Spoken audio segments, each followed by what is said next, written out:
I traveled to Israel in the days immediately following the horrific attacks of October 7th. And I made clear then the commitment of the United States to Israel's security and to ensuring that October 7th could never happen again. I also underscored Israel's moral, strategic, and legal requirements to protect civilians and provide humanitarian assistance to those who needed it.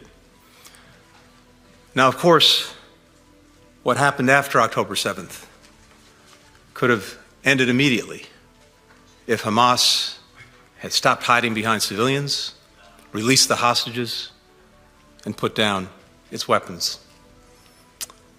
But Israel is not Hamas. Israel is a democracy. Hamas, a terrorist organization. And democracies place the highest value on human life, every human life. As has been said, whoever saves a life saves the entire world. That's our strength. It's what distinguishes us from terrorists like Hamas. If we lose that reverence for human life, we risk becoming indistinguishable from those we confront. Here's the current reality in Gaza. Despite important steps that Israel has taken to allow assistance into Gaza, the results on the ground are woefully insufficient and unacceptable. 100% of the population in Gaza knows acute levels of food insecurity. 100% of the population is in need of humanitarian assistance. And those working heroically to provide that assistance are doing so in great peril to their own lives. This week's horrific attack on the World Central Kitchen was not the first such incident. It must be the last. President Biden spoke a short while ago with Prime Minister Netanyahu. The leaders discussed the situation in Gaza. The president emphasized that the strikes on humanitarian workers and the overall humanitarian situation are unacceptable. He made clear the need for Israel to announce a series of specific, concrete, and measurable steps to address civilian harm, humanitarian suffering, and the safety of aid workers. He made clear that U.S. policy with respect to Gaza will be determined by our assessment of Israel's immediate action on these steps. He underscored as well that an immediate ceasefire is essential to stabilize and improve the humanitarian situation and protect innocent civilians, and he urged Prime Minister Netanyahu to empower his negotiators to conclude a deal without delay to bring the hostages home. The two leaders also discussed public Iranian threats against Israel and the Israeli people. President Biden reaffirmed the United States' strong support for Israel in the face of these threats and our commitment to Israel's security. Right now, there is no higher priority in Gaza than protecting civilians, surging humanitarian assistance, and ensuring the security of those who provide it. Israel must meet this moment. Now, here in Brussels, we marked 75 years to the day since the founding of the NATO alliance. We had our first ministerial meeting with Sweden at the table, a full ally. There are now 32 members of the NATO alliance. And that alliance has continued to adapt, to meet challenges, to meet threats as they've emerged.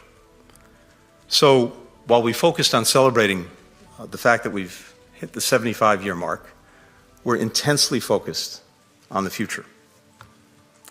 We discussed concrete outcomes for the upcoming Washington summit in July, including increasing our support for Ukraine, strengthening NATO's deterrence and defense posture, in particular through boosting our defense industrial bases on both sides of the Atlantic, and deepening cooperation with partners, including from the Indo-Pacific. We also held our second NATO-Ukraine Council. We reaffirmed that Ukraine's future is in NATO. Our goal now is to create a bridge to Ukraine's full membership, offering additional support and greater cooperation as Ukraine makes the reforms necessary to join the alliance. Ukraine has made some remarkable progress in recent months. It pushed Russia's fleet back from the Black Sea, opening up shipping lanes to get grain to the world. And in fact, exports through the Black Sea now equal or exceed exports before the Russian aggression in February 2022. Ukraine is attracting more and more private investment, and it is valiantly holding ground on the battlefield in the face of an ongoing Russian onslaught. It's also making progress on governance and security reforms, which we discussed in our meetings today, including boosting resources for its anti-corruption institutions, increasing transparency and accountability for the military assistance that we're all providing to Ukraine. And I think this progress shows that Ukraine is taking our recommendations, the recommendations of all allies, seriously, doing the hard work to meet NATO's high standards. But we also know this: more aid is urgently needed for Ukraine. We heard directly today from Foreign Minister Kuleba. Every day without further assistance puts Ukraine's defenders and its civilians in greater peril. Our support is especially important as a number of countries are helping Russia build up its defense industrial base and continue to perpetrate its aggression on Ukraine. China continues to provide materials to support Russia's defense industrial base. The DPRK and Iran also providing support. And all of this is fueling Putin's war machine as he attacks Ukrainians and threatens European security. The United States has to do its part. Allies have been stepping up. They've been shouldering their share of the responsibility. There was just a few weeks ago announced another 50 billion euros in additional EU funding. They're making unprecedented investments in their own defense industrial bases.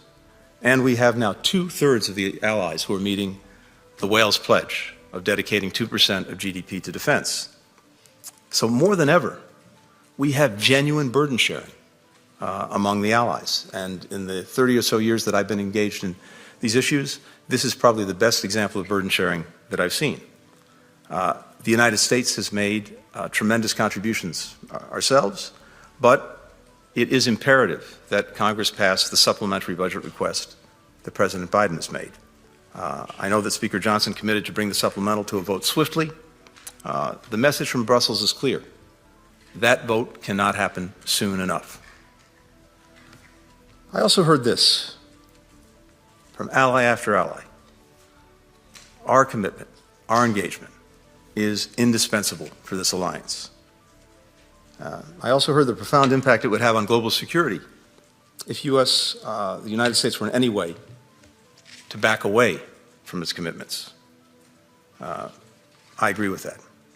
And that's also a message that I intend to take back with me to the United States and to our Congress.